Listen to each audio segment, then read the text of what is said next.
स्वामी जी, एक बहुत बड़ा कंसेप्ट आपसे मिला कि एक तो हमारी दिव्य आत्मा जो कि तत्व रूप के अंदर है, जो कि तत्व है, द्रव्य है, और वो शुद्ध स्वरूप के अंदर वो तो मोक्षगामी है, मोक्ष स्वरूप में है, वो तो अक्रिया है, कुछ भी नहीं करती, मात्र उसकी हाजिरी, और हाजिरी भी कैसी, वो है तो सब कुछ है, वो नहीं है तो एवरीथिंग इज जीरो, वो वन है, एवरीथिंग इज जीरो, जो आप एग्जाम्पल देते हैं। तो ये सारा जो करने वाला है ये प्रतिष्ठित आत्मा है, और प्रतिष्ठित आत्मा एक ऐसी चीज है, मान लीजिए कलेक्ट्रेट कैसा होता है किसी जिले में कि हर एक को वहां जाना ही होता है, चाहे या न चाहे। प्रतिष्ठित आत्मा में अज्ञा को जाना होता है, प्रज्ञा को जाना होता है, और प्रोसेसिंग फैक्ट्री जो है हमारी मन बुद्धि चित्त अहंकार है उसको जुड़ना होता है, भावों को जुड़ना होता है, विचारों को जुड़ना होता है, कॉजेस डालने होते हैं, नए जन्म की तैयारी करनी होती है, चार्ज होता है, डिस्चार्ज होता है। यानी एक सबसे बड़ी फैक्ट्री जो आपने दी है, प्रतिष्ठित आत्मा एक बहुत बड़ा उपकार किया है आप अध्यात्म विज्ञान देकर के। तो हम पुनः क्योंकि इस फैक्ट्री को समझ गए तो इसका मतलब पूरा अध्यात्म विज्ञान समझ में आ गया, हमारा दृष्टि विज्ञान समझ में आ गया, और उस फैक्ट्री को हम अच्छी तरह से समझना चाहते हैं, और यही सबसे बड़ा जो है विज्ञान है इसको समझना। तो कृपया थोड़ा प्रतिष्ठित आत्मा को और सभी चीजों से जोड़ करके पुनः बताया आपने, लेकिन हम क्या भुलक्कड़ है, भूल जाते हैं, और इसको बार बार बार बार आप बताएंगे तो फिर हृदयंगम हो जाएगा, जैसे बच्चे को बार बार कराना होता है। तो कृपया थोड़ा और प्रतिष्ठित आत्मा पर प्रकाश डालिए अध्यात्म विज्ञान की दृष्टि। सबसे बड़ी बात यह है कि आध्यात्म विज्ञान के अंदर जो प्रतिष्ठित आत्मा की जो शोध है, रिसर्च, वो दादा भगवान की है।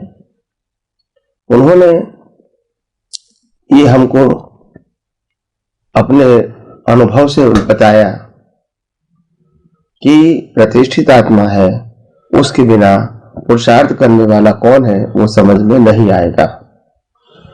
उससे पहले धर्मों के अंदर शरीर और आत्मा दोनों की ही बात होती रहती थी, और आज भी होती रहती है।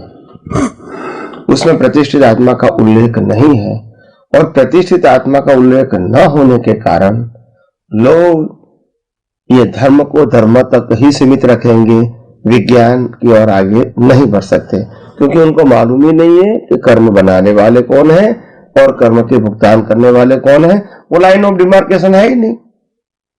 आज हमारे धर्मगुरु भी यही कहेंगे कि भुगतान भी आपको करनी है मनोचन काया से, और वही मनोचन काया से आपको नए कर्म भी बनाने हैं। यानी उनके पास कोई डेफिनेशन जैसी चीज नहीं है, रैंडम किताबों की पढ़ी पढ़ी बातें वो बताते हैं। एनीवे, तो प्रतिष्ठित आत्मा जो दादा भगवान की अनुभव की एक खोज है, उससे पहले जैन धर्म में बहिरात्मा, अंतरात्मा और परमात्मा ऐसी बातें बताई गई थी। 3 प्रकार की आत्मा, बहिरात्मा, अंतरात्मा और परमात्मा। मगर उस समय अंतरात्मा का मतलब प्रतिष्ठित आत्मा या पुरुषार्थ करने वाला या कर्म बांधने वाला, ऐसी बात समझ में नहीं आई थी। शब्द था मगर मीनिंग नहीं है। मीनिंग का मतलब होता है, meaning is only express by the experience person. शब्द तो आएंगे, मीनिंग नहीं आएगा, क्योंकि अनुभव नहीं है ना, तो एक्सप्रेस कैसे करेंगे। तो ये दादा भगवान की सबसे बड़ी खोज है। मगर उनकी परंपरा में भी धीरे धीरे, जो उनकी फर्स्ट जनरेशन है, उन्होंने प्रतिष्ठित आत्मा की वैल्यू खत्म कर दिया। बिना प्रतिष्ठित आत्मा कोई भी प्रकार का ज्ञानी, अज्ञानी, विज्ञानी और केवल ज्ञानी पुरुषार्थ में कर सकते हैं। तो बात समझनी पड़ेगी, गोल गोल नहीं चलेगा, ये सर्कल सर्कल राउंड राउंड नहीं चलेगा। और इसलिए बात बिल्कुल क्लियर है। हमको सिंपल भाषा में इस प्रकार से मैं समझा रहा हूं, आप समझने की कोशिश भी कर रहे हैं। तो इसीलिए प्रतिष्ठित आत्मा हमारे जीवन में बहुत इंपॉर्टेंट रोल है। इसको समझना बहुत हमारे सौभाग्य की बात है।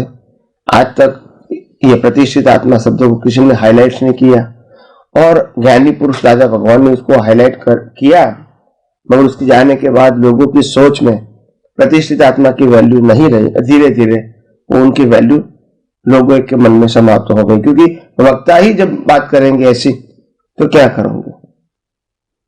एनीवे, तो हमको तो बात सिद्धांत से समझनी है कि प्रतिष्ठित आत्मा से ही पुरुषार्थ होता है, चाहे संसार के प्रति चाहे मुक्ति के प्रति, और वहां ही हमारी जागृति होनी चाहिए। मन वचन काया के ऊपर जागृति नहीं रहेगी तो चलेगा, क्योंकि उसका कंट्रोलर, क्रिएटर, ऑपरेटर, डिस्ट्रॉयर कुदरत है। प्रतिष्ठित आत्मा का कंट्रोलर कुदरत नहीं है, आप खुद हो। आई एम, मैं हूं, वो कहता है। तो आइए हम आध्यात्म विज्ञान के माध्यम से यथार्थ रूप से प्रतिष्ठित आत्मा और प्रकृति को समझने की कोशिश करें। राजा भगवान ने हूं बावन ने मंगलदास कहा है, वो भी यही मीनिंग है।